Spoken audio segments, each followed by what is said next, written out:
My name is Shayla Collins, and I always share that I am a born and raised Seattleite, very proud of it. And I got into the work of working with families, community health workers, because I have two children with exceptionalities. And so I don't think that I chose the work chose me, and I'm very blessed and honored to be able to engage with the community. That's a big one and a good one. Parental advocacy is something I feel that as a mom of children, like I said, with exceptionalities, I don't have a choice but to advocate for my children, particularly when it comes to their mental and physical and emotional well being. I have to do whatever it takes to make sure that they feel nurtured and nourished, and engaging with different systems such as the medical system and some of the social health systems. What I've learned and realized is that advocacy can sometimes be seen as adversarial when you're not in relationship with the people that you're advocating to get the resources that you need for your children. And I remember it being most difficult when we were in survival mode in every other way when it came to housing, finances, their education, and still having to show up and not having my message be heard the way that I should with the urgency that I expected, and still not having a choice but to keep going. That when we understand what your role is and when you're coming in to support us, we see you as allies and accomplices in supporting getting what we need for our children. And what I hope is that when we walk into the spaces and these offices, is that the clinicians, the community health workers, all assume that the parents are competent. And for the things that we do know, honor that wisdom, honor the generational things that we're bringing in, as well as the spirit that we have, but also recognize that we are willing to learn new things and what are considered with you all best practices for our children in order just to help them be the best human beings that they can be and the most healthy human beings that they can be. And sometimes some of those aspects are things that we weren't necessarily taught or unaware of. You. Oh, excellent. Family strengths means to me, similar to the questions that we had. I mean, that the answer I gave before is honoring what the family comes in with, honoring who they are and the brilliance that they bring in partnership with the brilliance that the clinicians and the medical staff has. And that when you see our children, depending on the difficulties that they've had, most of the time, in my situation, everything was very much deficit based in what we weren't doing or what my children weren't able to do at that moment.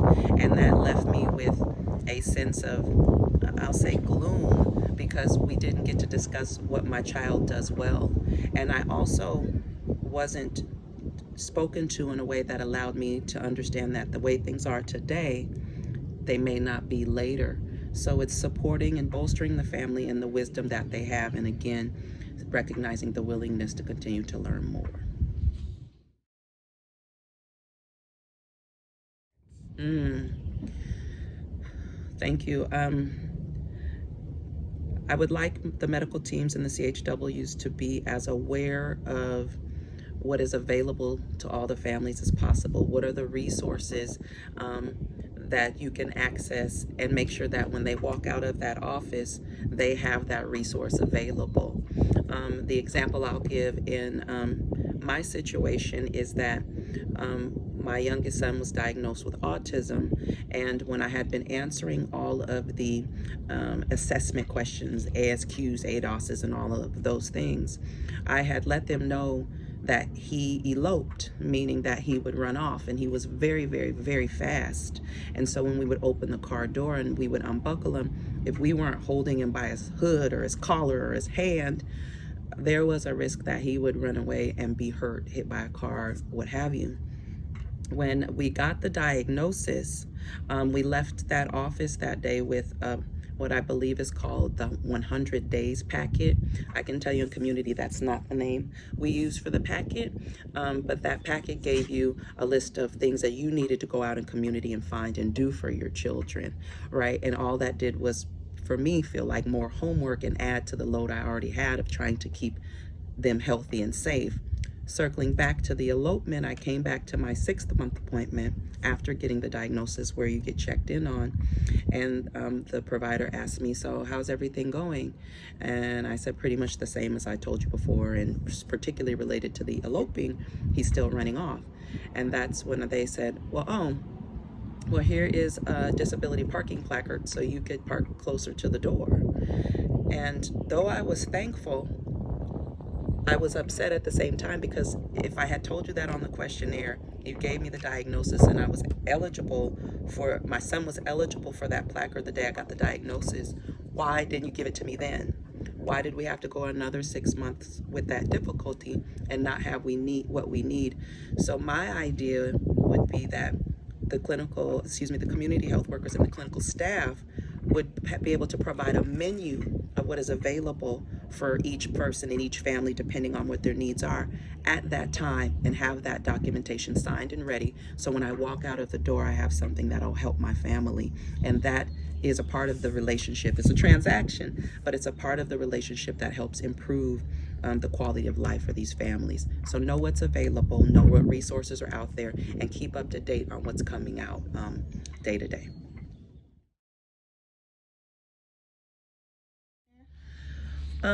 I want to share just a bit about communication and engagement, and how often the language that we as families hear when we're going into different spaces. And let me make it clear, we're not just in medical offices. We are in social health services offices, such as Social Security. We're applying for different things, and often we're hearing the same things and being asked the same questions and asked to repeat ourselves. And people are often trying to talk above us as family members, talk at us, talk to us, but not engage with us. And so being very intentional about your language and the way in which you communicate with families can help build those relationships. I'm not going to say much quicker, but in a more meaningful way. And so making sure you're asking questions in a way that doesn't come off as accusatory. And I'll just give an example from my world, so excuse me if it doesn't fit everybody's world. But instead of saying, do you know X, Y, and Z? How about more of a framing of, are you familiar with? That just comes off as, if I didn't know it, it would seem like I was being judged. But if I'm not familiar with something, you're giving me the opportunity to learn from you. So being very, very intentional about the language that you're using when engaging with families, and seeing them from a place of competence and willing to help them learn whatever it is that they don't know, and then you yourselves being willing to learn from the families what you may not have experienced yet.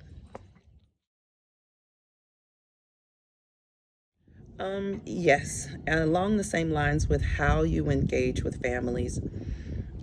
If a family is asking you for something that can't be done or you're unable to do, explaining the why in that situation is, to me, much more helpful than just saying no.